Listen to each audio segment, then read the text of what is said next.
Friends, మీకు ఈ video నచ్చితే లైక్ చేయండి, సబ్స్క్రైబ్ చేయండి. దీప ఇంట్లో ఉన్న వాళ్ళందరికీ డైనింగ్ టేబుల్ మీద భోజనం వడ్డిస్తుంది. ఇంతలో అక్కడున్న దీపని కూడా, దీప నువ్వు కూడా మాతో కూర్చొని తింటే చాలా సరదాగా ఉంటుంది కదా అని చెప్పేసి బలవంతంగా దీపాన్ని డైనింగ్ టేబుల్ మీద కూర్చోబెట్టి అందరితో పాటు కలిసి తినమని అంటారు.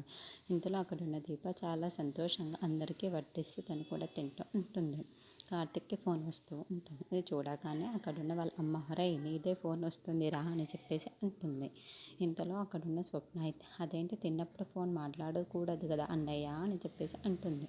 ఆ మాటలు వినగానే అక్కడున్న కార్తిక్ అయితే, "ఆఫీస్ నుండి వస్తుందమ్మా, ఏమో అర్జెంట్, ఏమో ఒక్కసారి మాట్లాడేసి వచ్చేస్తాను" అని చెప్పేసి అక్కడి నుండి లేచి ఫోన్ మాట్లాడుతూ ఉంటాడు. "ఏంటి ప్రభాకర్, ఈ టైంలో ఫోన్ చేశావు, గెస్టులు వచ్చారు ఇంటికి" అని చెప్పేసి అంటాడు.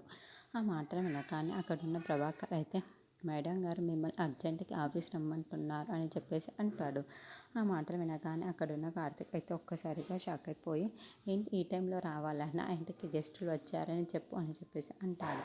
ఆ మాటలు వినగానే అక్కడున్న జ్యోత్స్న మాత్రం, "లేదు, కుదరదు, ఇప్పుడే అర్జెంటుగా రావాలి ప్రభాకర్" అని చెప్పేసి ఉంటుంది. ఆ మాటలు వినగానే అక్కడున్న కార్తిక్ అయితే, "ఏంటి ఇప్పుడే రావాలా, సరే అయితే నేను కొంచెం సేపు ఉండి వస్తాను" అని చెప్పేసి అంటాడు. ఆ మాటలు వినగానే అక్కడున్న జ్యోత్స్న మాత్రం, "లేదు, ఒక 5 నిమిషాల్లో త్వరగా రావాలి, అర్జెంట్" అని చెప్పేసి అని ప్రభాకర్ అని చెప్పేసి ప్రభాకర్తో మాట్లాడుతూ ఉంటుంది.